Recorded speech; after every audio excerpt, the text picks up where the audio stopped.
Thank you very much, please.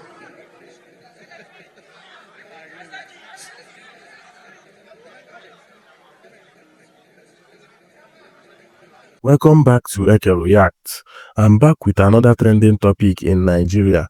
President Tinubu don finally win another big award as Man of the Year. Can you guys imagine? 2025 never even reached 2 days. Everywhere don dey hot. Arise News is now shaking. People dey drag Rufai just because of the big name dem give Tinubu as Man of the Year. I con dey wonder wetin Tinubu do to deserve this award as one of the best president or what? Remember say a few days back, Nigeria was added to the list of most corrupted country in the world. Now they don dey give Tinubu Man of the Year. Make I allow una watch this video, but before then, if you are new to this channel, please subscribe, like this video to recommend it to more people, and also drop your opinion on the comment section. President Tinubu talk about many things, but most important, he talk about economy and how we go dey manage. And you know say new year they come, so we need to know whether as a country, whether this management enjoyment go soon near. So President Tinubu said that the economy, so they teaching us as Nigerians how to dey manage. He say he get one of him friend wey been dey use about how many Rolls Royce motor. Say because of the management now, today that him friend they use Honda. I say wow, that is great. I thank you, President Tinubu, as you dey teach us as Nigerians how to dey manage. It shows that we as Nigeria, we are understanding girlfriend. We are overall best in, management and understanding. But the question where the thing come make me the ask be say, if person wey been dey use Rolls Royce because of management of economy, not be say he fail for his own business, so now government policy and your leadership make him come go to the use Honda. What about person wey been dey use Honda before for this country? What about person wey been dey use Keke Marua for in life before? Where that one go? Wetin they go come they do now? You sure say that one no go don drive for mortuary? You know of na cemetery that one go dey now. Or what about me wey be say, or people like me wey be say na leg with the waka before? Pensioner wey been dey use maybe 5 or 10,000 from in pension to buy medicine, treat himself. Students where they go school, parents where they train children, where they feed family and all that. Where they go dey for this economic management where we dey so? And then from the president's speech, was there any hope to say the person go come back from that Honda to go back to a Rolls Royce? Or as we dey go, it will be from management pro to management pro max to management ultra. Share the thing know the better ni. And you know say this issue of management, if for really good, if as government and president they ask us to manage, if the management been they come from the top, say everybody they manage including government, they think for really good. Make it not be like say from the look of things, you they privatize profits, you they socialize losses. So we are the gift that continues giving, while you leaders continue to live in luxury. So make I remind Mr. President of some of the small management where himself don't they manage with us as our leader. As president, as you come from last year, they message this S-Class where other presidents they use. President Tinubu change them, him they manage this Cadillac Escalade. Now that small one self him they manage. The Falcon 7X presidential jet where been they used before, it don't also change them. Now they use this Jumbo A330 presidential jet. Now that one himself they manage. The office of the First Lady, according to reports, which is not a constitutionally recognized office, according to reports, within the first 3 months of the year, spent more than 700 million on overseas trip. That one she said they managed. Apart from the 1.5 billion that was budgeted to buy SUVs for office of First Lady, not to talk about other members of First Family and all that. And do not forget that the current president also is a former governor of Lagos State who is entitled to life pension that includes routine changing of your vehicles, a house in Lagos and Abuja, overseas medical treatment. He also they manage all that one. For National Assembly, the management no stop them from sharing bulletproof SUV when they come 2023. Apart from their budget, also the judiciary salary, President Tinubu increased them by 300%. They build house for them. I don't know why now executive they take care of judiciary like saying that their children instead of having separation of powers. So you can see the management where our leaders they manage. For the budget itself, gone. They never talk about the economy where we did for the budget. They say they don't bring down debt service into 68%. But nobody they talk of say within the first 20 months of this government, our debts don't increase from about 87 trillion to more than 134 trillion. In fact, the current 2025 budget where the president don't submit, out of budget of 49.7 trillion, about 15.8 trillion is for debt servicing. The expected, revenue is put at about 34 trillion. Deficit alone is 13 trillion. Imagine running a company with this kind of economic indices. Just imagine.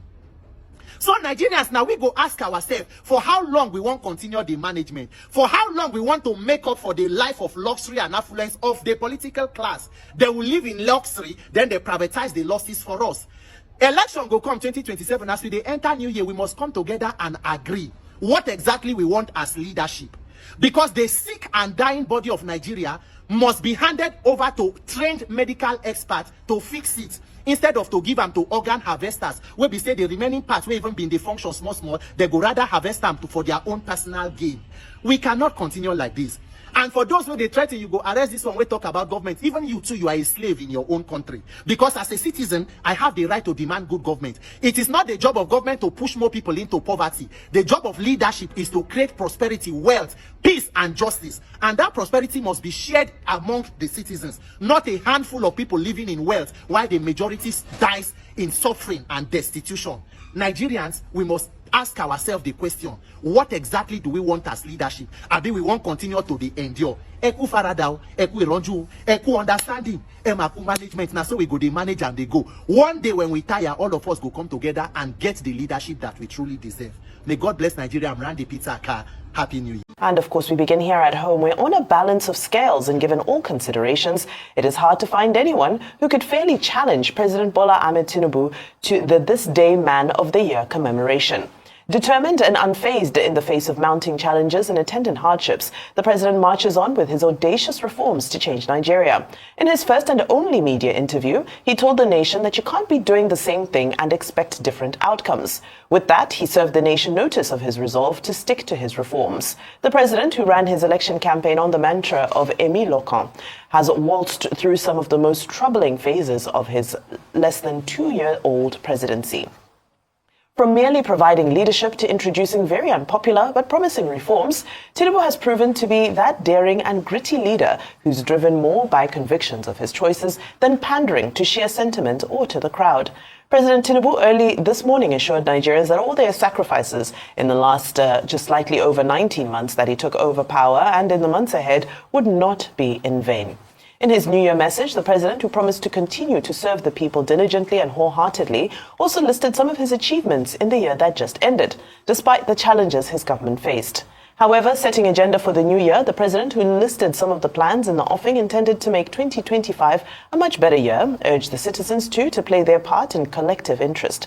This was as other leaders across political leanings and faiths have sent out their New Year messages to the people, praying that 2025 brings with it better deals. I believe we're all in one accord with regards to praying for a better year in 2025. Dr. Abati. Okay, two issues that you have raised. Let me start with the first one, and then I'll go very quickly to the second one. The first one here is this day newspaper board of editors declaring President Bola Ahmed Tinubu Man of the Year. And if you read that piece on the front page of the newspaper, President Tinubu is described as tough, resilient, courageous, audacious, unafraid to take hard decisions. And in the consideration of the editors of this day newspaper, I'm very specific, this day newspaper's editors, I've not said Arise News, but their decision is their decision. And what they have said is that, look, this is a leader that has shown that for you to be a leader, you have to take very hard decisions. And what are those hard decisions that, in the estimation of the editors, the president has taken? The removal of fuel subsidy, which was something that was already guaranteed in the Petroleum Industry Act, but which the Buhari administration did not have the courage to do. But here comes President Tinubu and he says, well, we have to take the hard decisions. That's what these day editors are celebrating. Number two, the floating of the Naira, which they say has brought stability, within the system, something that they say also demonstrates courage. Now, three, local government autonomy, which they say President Tinubu, as a former governor, will understand that local governments will have to be given, the opportunity to contribute to governance. Another thing that they talked about there is, the controversial tax reform bill. And they are saying that in the presidential chart that President Tinubu had, he made it clear that the tax reform bill, there will be no going back on it. So these are some of the things that they looked at and they said, well, this is a very courageous leader.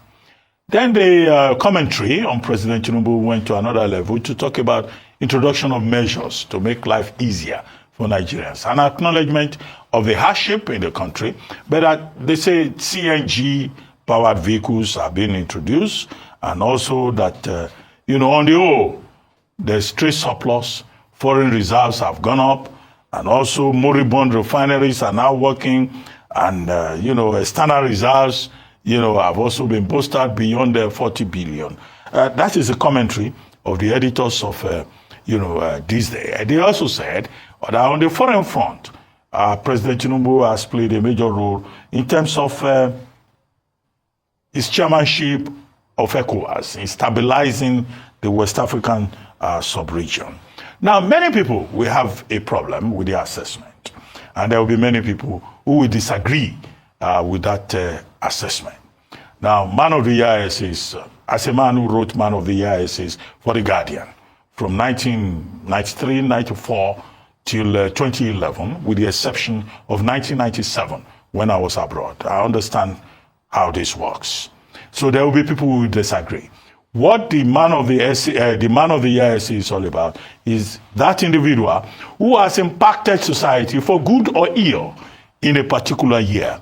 But this is the decision of the This Day Board of Editors, and they say that whether you refer to President Tinubu as T-Pain or T-Gain, nobody can question his courage. Nobody can question his deliberateness.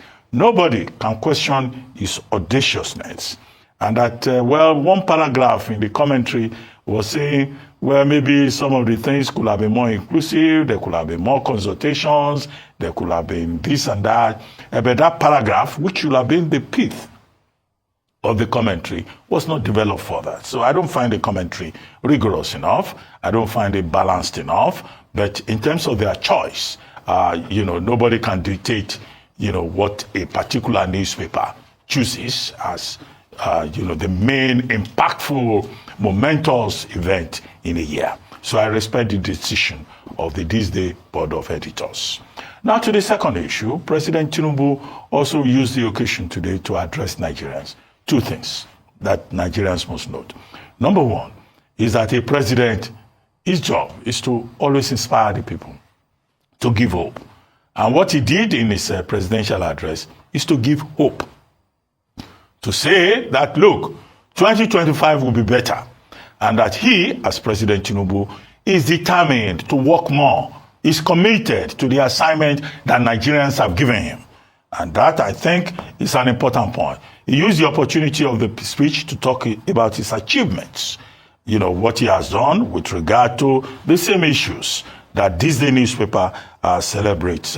He says fuel prices have decreased, trade surplus, we have had that. The dollar has stabilized against, the naira has stabilized against the dollar. There is growth, he says, in the stock market that has created prosperity and wealth for Nigerians. Where many Nigerians would say, not for all Nigerians, because it's not all Nigerians that operate in the stock market. He recognized the fact that hunger is a problem. He recognized the fact that there are challenges. And what are those some of those challenges that he says he will address? One, he says there's going to be, greater attention paid to food production, food security.